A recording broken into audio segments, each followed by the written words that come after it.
Hello friends, అందరికీ నమస్కారం. Spiritual astro ఛానల్కి స్వాగతం. ఈరోజు మనం మకర రాశి వారికి 2025 జూన్ నెల రాశి ఫలితాల గురించి మనం డీటెయిల్గా తెలుసుకోబోతున్నాము. ఇది తెలుసుకునే ముందుగా నా దగ్గర మీరు కన్సల్టేషన్ తీసుకోవాలంటే స్క్రీన్లో కనిపించే ఈ నెంబర్కి మీరు వాట్సాప్ చేయండి ఫ్రెండ్స్. ఫర్దర్ డీటెయిల్స్ మీకు తెలియజేయడం జరుగుతుంది. తర్వాత ఇప్పుడు మకర రాశి వారికి జూన్ నెల రాశి ఫలితం ఎలా ఉండబోతుంది అనేది మనం తెలుసుకుందాం.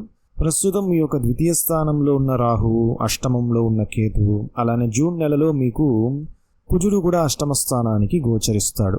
సో ఆరోగ్య విషయానికి వచ్చినప్పుడు కొంచెం చిన్న ఇబ్బంది అనేది ఉంది. ఆరోగ్యపరంగా కొంచెం మెడిసిన్స్ తీసుకునే విధంగా కూడా మీకు ఉండవచ్చు. కాబట్టి ఆహార నియమాలు, బయట ఫుడ్ ఎక్కువగా తినకుండా ఉండటము, హీట్ రిలేటెడ్గా సమస్యలు మీకు వచ్చేందుకు అవకాశం ఉంది. కాబట్టి మీరు ప్రికాషన్స్ తీసుకోవటం మంచిది. ముఖ్యంగా స్టమక్ రిలేటెడ్గా మీకు సమస్యలు వచ్చేందుకు అవకాశం ఉంది. ఎందుకంటే ఉష్ణం సంబంధిత విషయాలు కాబట్టి అలర్జీస్ రిలేటెడ్గా కూడా మీరు కొంచెం జాగ్రత్తలు పాటించాలి. ఎందుకంటే ద్వితీయంలో రాహు ఉన్నాడు కాబట్టి ఈఎన్టీ రిలేటెడ్గా అలర్జీస్ లాంటివి ఇవంతా మీకు వచ్చేందుకు అవకాశము ఉందన్నమాట. సో మకర రాశి వారు ఆరోగ్య విషయంగా శ్రద్ధ తీసుకోవాలి. ఇక మీకు వృత్తి ఉద్యోగాల్లో మంచి అభివృద్ధి అనేది బాగుంది. మీరు అనుకున్నట్టుగా వృత్తిలో మంచి సక్సెస్ అనేది వస్తుంది. మీరు శాలరీ పెంచడానికి ఏదైనా మీరు ప్రయత్నం చేసినట్టయితే శాలరీ కూడా మీకు ఇంక్రీజ్ అవుతుంది అన్నమాట. సో మీరు ఏదైతే అనుకుంటున్నారో అది సాధ్యమవుతుంది. వృత్తి ఉద్యోగాల్లో చెప్తున్నాను. బిజినెస్ రిలేటెడ్గా కూడా మీకు బాగా సక్సెస్ అయితే ఉంది. కొంతమందికి కొంచెం స్లోగా రికవర్ అనేది ఉంటుంది. ఎందుకంటే ఇన్ని రోజులుగా మీరు ఏళ్నాడి శని ప్రభావంలో ఉన్నారు. ఇప్పుడు ఏళ్నాడి శని ప్రభావం అనేది కంప్లీట్ అయిపోయింది. మీకు తృతీయ స్థానంలో శనీశ్వరుడు ఉన్నాడు.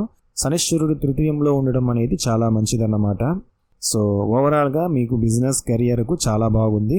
ఆరోగ్య విషయం మాత్రం ముందు చెప్పినట్టుగా జాగ్రత్తలు తీసుకోవాలి. ఇక మీరు వచ్చేసి వివాహ విషయానికి చూసినట్టయితే మీకు వివాహ విషయానికి కూడా అంతగా అనుకూలత లేదు. ఎందుకంటే మీకు ప్రస్తుతం అయితే సప్తమ స్థానంలోనే కుజుడు ఉంటాడు. తర్వాత అష్టమ స్థానానికి గోచరిస్తాడు. చతుర స్థానంలో శుక్రుడు వచ్చేసి కేంద్ర స్థానంలో, అంటే ఒక శుభగ్రహము కేంద్ర స్థానంలో ఉండటం అనేది అంత మంచిది అని చెప్పలేము వివాహ విషయానికి వచ్చినప్పుడు. కానీ శుక్రుడు మీకు చాలా బలంగా ఉన్నాడు కాబట్టి లగ్జరీ, కంఫర్ట్నెస్ అనేది బాగుంటుంది. సో వివాహ విషయానికి పెద్దగా అనుకూలత లేదని చెప్పవచ్చు. ఎక్కువగా ప్రెషర్ చేసుకోకండి. స్టూడెంట్స్ చదివే వాళ్ళకి కూడా ఎక్కువగా కంపేర్ చేయటం ఎదుటి వాళ్ళను ఇవంతా మీరు అవాయిడ్ చేయండి. కంపేర్ చేయకండి. మీరే చాలా టాలెంటెడ్గా ఉంటారు మోస్ట్ ఆఫ్ టైము. సో ఓవరాల్గా మకర రాశి వారికి టైం అనేది చాలా బాగుంది ఫ్రెండ్స్. సో మీరు కంటిన్యూ చేయండి. మీకు చాలా బాగుంది. సక్సెస్ అనేది మీకు బాగా కలిసి వస్తుంది. అయితే మీ యొక్క జన్మ జాతకం కూడా ఒకసారి మీరు పరిశీలన చేసుకోవటం మంచిది. ఇప్పుడు మీకు జరిగే దశాభుక్తులు, మీ యొక్క గ్రహస్థితులను బట్టి కూడా ఫలితం అనేది చేంజ్ అవుతుంది. ఈ వీడియో మీకు నచ్చినట్టయితే లైక్ చేసి ఫ్యామిలీ మెంబర్స్, ఫ్రెండ్స్ అందరికీ కూడా షేర్ చేయండి. ధన్యవాదాలు.